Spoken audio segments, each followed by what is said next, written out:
GST professional course. जी हाँ friends, आज हम स्टार्ट करने जा रहे हैं अपनी एक नई जर्नी और आज है उसका लेक्चर नंबर 01।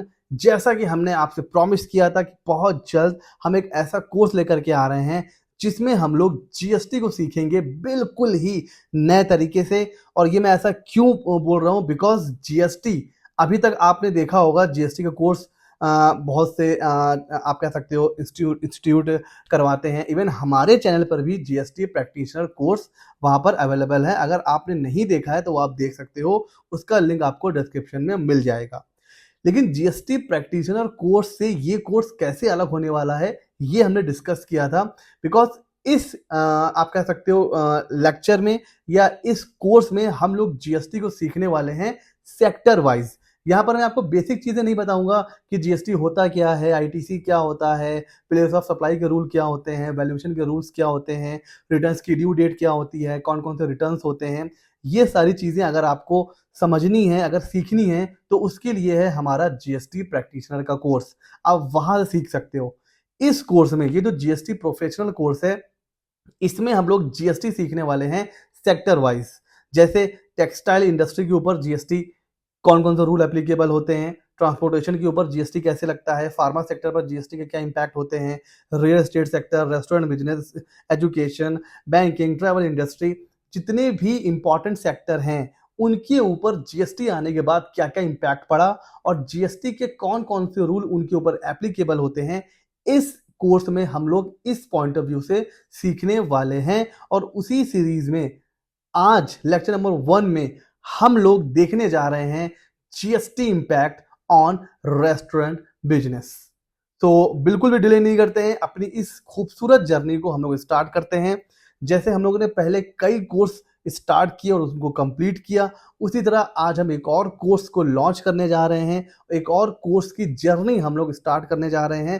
जैसे पहले हमें बहुत मजा आया है, आई होप आपको इस कोर्स में भी बहुत मजा आने वाला है। तो GST impact on restaurant business, तो इसको हम लोग कवर करेंगे कि स्पेसिफिक रेस्टोरेंट बिजनेस में जीएसटी का रेट क्या होता है, आईटीसी के रूल्स क्या होते हैं, रजिस्ट्रेशन की लिमिट क्या होती है, क्या क्या कंप्लायंस होते हैं, ये सब चीजें हम लोग कवर करने वाले हैं।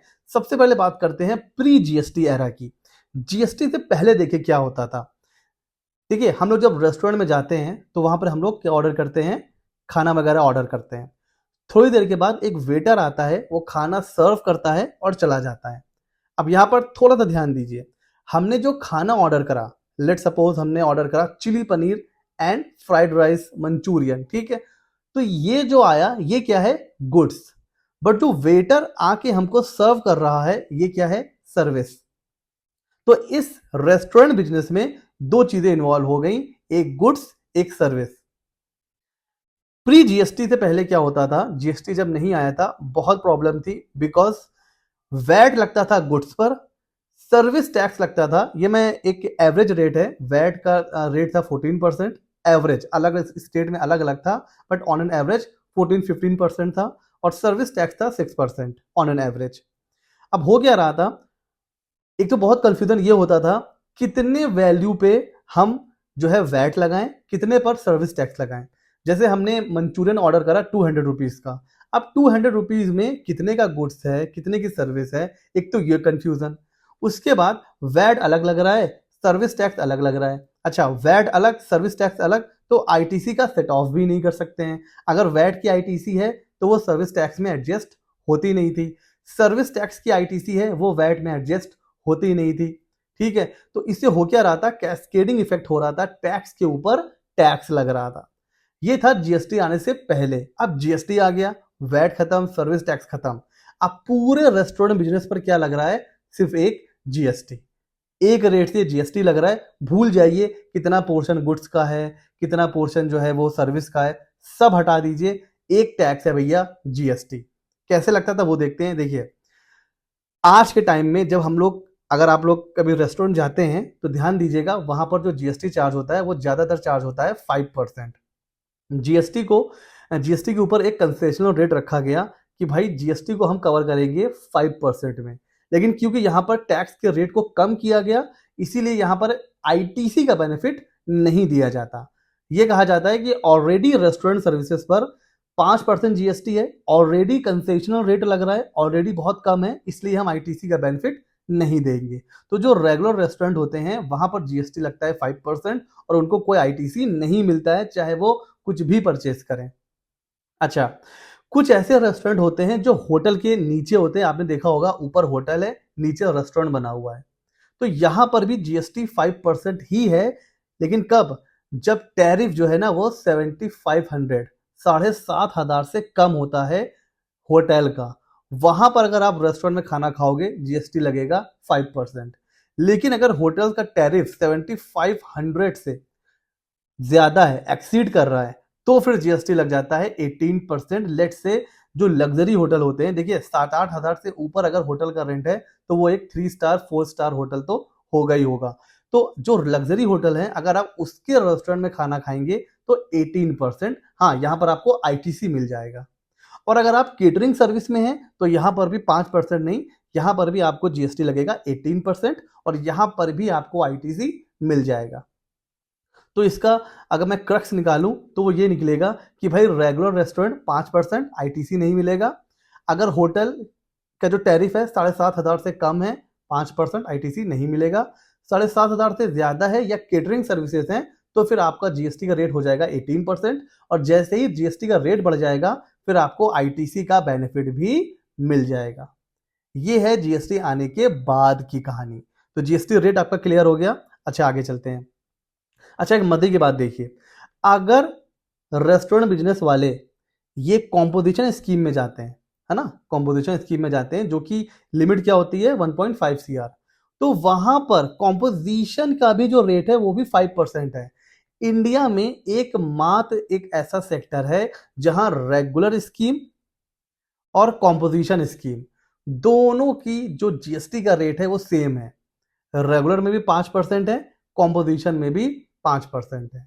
अच्छा रेगुलर में यहां पर क्या बोला गया, आईटीसी का बेनिफिट हम आपको देंगे नहीं, और कॉम्पोजिशन हमें पता है कि आईटीसी वैसे ही नहीं मिलता है।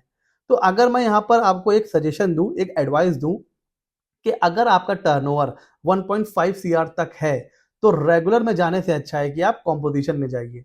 यहां पर रिकॉर्ड कम मेंटेन करने पड़ेंगे, जीएसटी का रिटर्न भी हमें पता है क्वार्टरली फाइल होता है, और यहां पर सिंपली जो भी आपका टर्नओवर है उसका 5% निकालिए और पे कर दीजिए, खत्म। हाँ लेकिन यहाँ पर बाकी चीजें एप्लीकेबल होंगी, जैसे कि हमें पता है कॉम्पोजिशन में अगर आप इंटर स्टेट सप्लाई करते हैं कॉम्पोजिशन नहीं मिलेगी, ऑनलाइन सप्लाई करते हैं कॉम्पोजिशन नहीं मिलेगी, तो वो रेस्ट्रिक्शंस यहाँ पर रहेंगी। लेकिन अगर आपका टर्नओवर नॉर्मली 1.5 सीआर से नीचे है तो आपके लिए कॉम्पोजिशन बेटर होगी, बिकॉज आईटीसी तो यहाँ भी नहीं मिलने वाला है और यहाँ भी नहीं मिलने वाला है। ठीक हो गया जी। तो एक तरीके से अगर हम बात करें तो रेगुलर स्कीम को आप कॉम्पोजिशन स्कीम भी कह सकते हो, क्योंकि यहां पर रेट कम किया गया और कॉम्पोजिशन में भी रेट को कम किया जाता है, इसलिए यहां पर भी आईटीसी नहीं है और कॉम्पोजिशन में तो वैसे ही नहीं मिलता है। तो एकमात्र ऐसा सेक्टर है जहां पर रेगुलर और कॉम्पोजिशन दोनों में रेट ऑफ जीएसटी सेम होता है।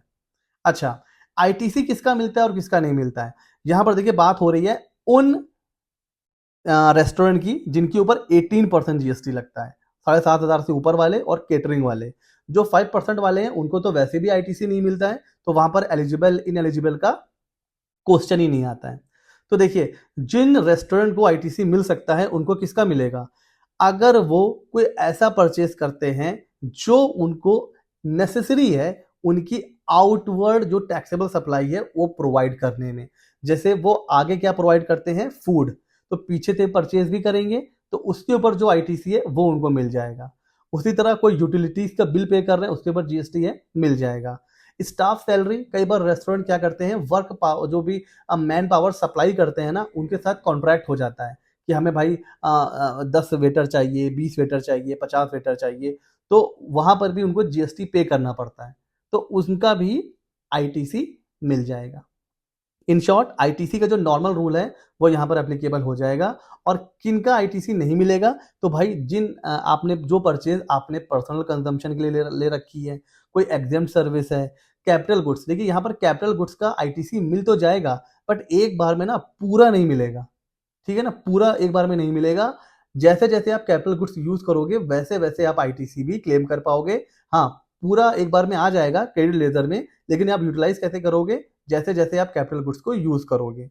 और कोई भी गुड्स ऐसा है जो आप बिजनेस के लिए नहीं परचेस कर रहे हो, उसके ऊपर तो आईटीसी नॉर्मली भी नहीं मिलता है, और रेस्टोरेंट के केस में भी आपको नहीं मिलेगा। और रेस्टोरेंट को सारे रिकॉर्ड मेंटेन करने पड़ेंगे सारी परचेज के, जिनका जिनका उन्होंने आईटीसी क्लेम किया हुआ है। तो इसका अगर मैं आपको शॉर्ट में बताऊं, तो वो सारी परचेज जो आपने रेस्टोरेंट बिजनेस को चलाने के लिए कर रखी है, जिसके बिना आपका रेस्टोरेंट का बिजनेस नहीं चल सकता, वो सारी आईटीसी मिल जाएगा। और जो आपके बिजनेस से रिलेटेड नहीं है, उनका आईटीसी नहीं मिलेगा। तो यहां पर आईटीसी के नॉर्मल रूल ही एप्लीकेबल होते हैं रेस्टोरेंट बिजनेस के लिए। अच्छा सर, आगे चलते हैं। आगे चलते हैं, ठीक है। अच्छा, इसमें रजिस्ट्रेशन की क्या रिक्वायरमेंट होती है? तो देखिए, अभी मैंने आपको बताया कि रेस्टोरेंट का जो बिजनेस होता है उसमें गुड्स भी होती है, सर्विस भी होती है। तो जहां गुड्स एंड सर्विस दोनों होते हैं, वहां पर लिमिट होती है 20 लाख। लेकिन जो स्पेशल कैटेगरी के स्टेट्स होते हैं, वहां पर 10 लाख। अच्छा, जीएसटी का रजिस्ट्रेशन कैसे होता है? क्या रेस्टोरेंट का रजिस्ट्रेशन प्रोसेस कुछ अलग होती है? नहीं। जैसे हम लोग नॉर्मल जीएसटी REG 01 फाइल करते हैं, जैसे हम जीएसटी का रजिस्ट्रेशन करते हैं, सेम वही प्रोसेस रेस्टोरेंट बिजनेस के लिए भी होता है। अच्छा, टाइप ऑफ रजिस्ट्रेशन अभी हमने डिस्कस करा है कि जो रेस्टोरेंट बिजनेस है वो रेगुलर स्कीम में भी जा सकते हैं, वो कॉम्पोजिशन स्कीम में भी जा सकते हैं, और वो कैजुअल टैक्सेबल पर्सन की तरह भी रजिस्ट्रेशन ले सकते हैं। हो सकता है कहीं पर कोई फेयर लगा हो, किसी दूसरे स्टेट में कोई महोत्सव लगा हो, वहां पर आपको अपना फूड का स्टॉल लगाना है, तो आप as a casual tax payer भी रजिस्ट्रेशन ले सकते हैं। तो रेस्टोरेंट बिजनेस वाले भी रेगुलर स्कीम, कॉम्पोजिशन, सीटीपी तीनों ही स्कीम में रजिस्टर कर सकते हैं। इनके लिए कोई अलग से कोई रूल नहीं है। जो रूल नॉर्मल बिजनेस के लिए है, सेम रेस्टोरेंट बिजनेस के लिए भी एप्लीकेबल है। अच्छा, अब लोग रिटर्न्स कौन से फाइल करते हैं? तो देखिए, रेस्टोरेंट बिजनेस के लिए भी अलग से कोई रिटर्न नोटिफाई नहीं है। GSTR 1 जैसे फाइल होता है अदर बिजनेस के लिए, रेस्टोरेंट भी वही फाइल करते हैं, और GSTR 3 भी फाइल करते हैं। आईटीसी कहाँ आता है? GSTR 2B में आता है। और अगर रेस्टोरेंट वाले कॉम्पोजिशन स्कीम ले लेंगे, तो उनको फाइल करना पड़ेगा CMP 08। तो जो नॉर्मल रिटर्न होते हैं जीएसटी के, वो यहाँ भी फाइल होंगे। ड्यू डेट वही होगी 11th, 20 और CMP 08 की क्वार्टरली।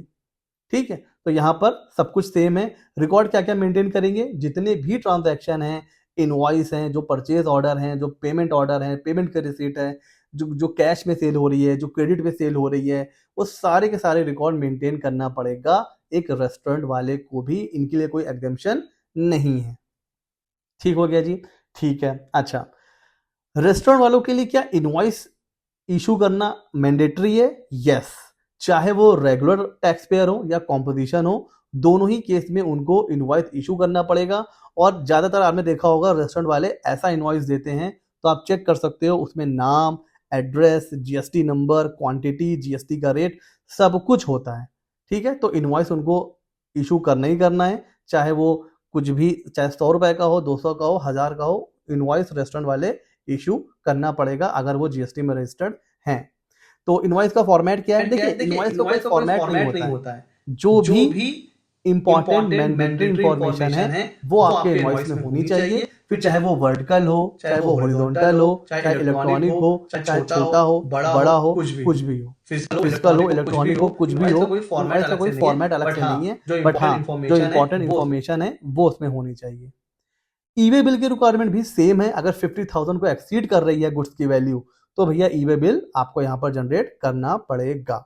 ठीक है, रिपोर्टिंग वगैरह वही, जीएसटी के रिटर्न, GSTR 1, 3B, CMP 08, ये सब इनको भी फाइल करना पड़ता है। इनके लिए अलग से कोई रूल नहीं है। अच्छा अच्छा, अब सवाल ये पैदा होता है कि जो लोग 5% से जीएसटी पे कर रहे हैं, वो पीछे से परचेस करेंगे, उसमें उस पर वो लोग जीएसटी पे करेंगे, तो आईटीसी तो यहाँ पर इकट्ठा होता जाएगा, है ना, एक्यूमुलेट होता चला जाएगा। तो क्या उसका रिफंड क्लेम कर सकते हैं? तो देखिए, simply a big no, no no no. 5% आपको अगर पे करना है, वो रेस्टोरेंट जिनके ऊपर 5% जीएसटी एप्लीकेबल है, तो उनको ना आईटीसी मिलेगा और ना उस आईटीसी का रिफंड मिलेगा। तो एक बात तो अपने दिमाग में बैठा लीजिए, अगर कोई रेस्टोरेंट है वो 5% जीएसटी पे कर रहा है, तो उसको कोई भी रिफंड नहीं मिलेगा आईटीसी का। जो रेस्टोरेंट 18% से जीएसटी पे कर रहे हैं उनको रिफंड मिल सकता है, लेकिन कब? इन्वर्टेड टैक्स स्ट्रक्चर के केस में। हाँ, और अगर कोई रेस्टोरेंट है जो एक्सपोर्ट कर रहा है तो फिर उसको तो भैया आईटीसी मिलेगा, क्योंकि हमें पता है हमारी जो गवर्नमेंट है वो एक्सपोर्ट को कहीं ना कहीं प्रमोट करती है। तो अगर आप एक्सपोर्ट कर रहे हैं फिर तो आप आईटीसी क्लेम कर सकते हैं। सर ये इन्वर्टेड टैक्स स्ट्रक्चर क्या होता है? सिंपल समझा दूंगा, आपको समझ में आ जाएगा। जो आप पीछे से परचेस करते हैं उसके ऊपर जीएसटी कम रेट से लग रहा है, ठीक है, ओ सॉरी ज्यादा रेट से लग रहा है, और आगे आपको जीएसटी कम पे करना है। जैसे जैसे रेस्टोरेंट का केस है, यहाँ पर इनको पे करना है 18%। पीछे तो जो इनपुट परचेज करके ला रहे हैं उसके ऊपर जीएसटी लग रहा है 28%। तो आप देखो ना, आईटीसी आईटीसी आ रहा है 28% से, आगे कितना पे करना है? 18%। तो यहां पर देखिए धीरे धीरे क्या होगा, आईटीसी एक्यूमुलेट होता जाएगा, इकट्ठा होता जाएगा। तो इस केस में रेस्टोरेंट रिफंड क्लेम कर सकते हैं। रिफंड कैसे क्लेम होता है? फॉर्म आता है जीएसटी RFD 01, ऑनलाइन फाइल किया जाता है। इसमें इसके साथ आपको अपने सारे जीएसटी का रिटर्न, जीएसटीआर 2A की कॉपी, 2B की कॉपी, ये सारी चीजें आपको सबमिट करनी होती हैं। पहले आपको ऑनलाइन सबमिट करना होता है, उसके बाद आपको जाके उस ऑफिसर से मिलना होता है। अगर कोई डिस्क्रिपेंसी होती है तो वो आपको इन्फॉर्म कर देगा, उसके बाद आप उसको दूर करते हैं और इस तरीके से आपका रिफंड आ जाता है। तो सारी प्रोसेस ऑनलाइन है, फॉर्म आता है RFD 01। तो अब मैं इसका अगर आपको समरी बताऊं तो जिनके ऊपर 5% एप्लीकेबल है उनको रिफंड नहीं मिलेगा, जिनके ऊपर 18% एप्लीकेबल है उनको रिफंड मिल जाएगा, लेकिन कब? जब पीछे तो जो आईटीसी उनके पास पड़ी हुई है उसके ऊपर हाई रेट से जीएसटी लगाओ। अब देखिए इनको इनको पे ही करना है 18%, और जीएसटी में कितने रेट हैं? 5, 12, 18 और 28, है ना? तो अब जब 18% पे करना है तो पीछे से अगर कोई ऐसा इनपुट है जिसके ऊपर ये लोग जीएसटी पे कर रहे हैं 28% से, तो इनको रिफंड मिल जाएगा। अच्छा, उसके अलावा अगर आप एक्सपोर्ट कर रहे हैं तो फिर तो आईटीसी कोई रोक ही नहीं सकता है, फिर तो आपको आईटीसी मिल ही जाएगा। ठीक है फ्रेंड्स, तो ये था जीएसटी के वो सारे रूल्स जो अप्लाई होते हैं एक रेस्टोरेंट बिजनेस के ऊपर।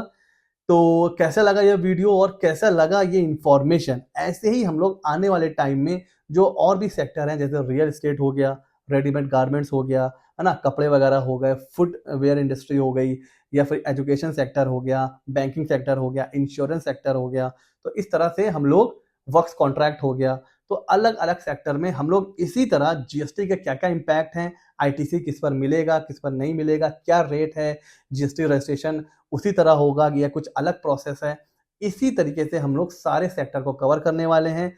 कैसा लगा ये पहला वीडियो? आपका फीडबैक बहुत इंपॉर्टेंट है मेरे लिए, तो आप फीडबैक जरूर दीजिए। अगर मुझे इसमें कुछ ऐड ऑन करना है वो मुझे जरूर बताइए, कुछ कमी है वो मुझे बताइए, ताकि मैं नेक्स्ट वीडियो में उसको दूर कर सकूं। सो ये था हमारा पहला वीडियो। आई होप आपको अच्छा लगा होगा। कैसा लगा हमें जरूर बताइएगा। मिलते हैं इस कोर्स के लेक्चर नंबर 2 में बहुत जल्द। तब तक के लिए गुड बाय।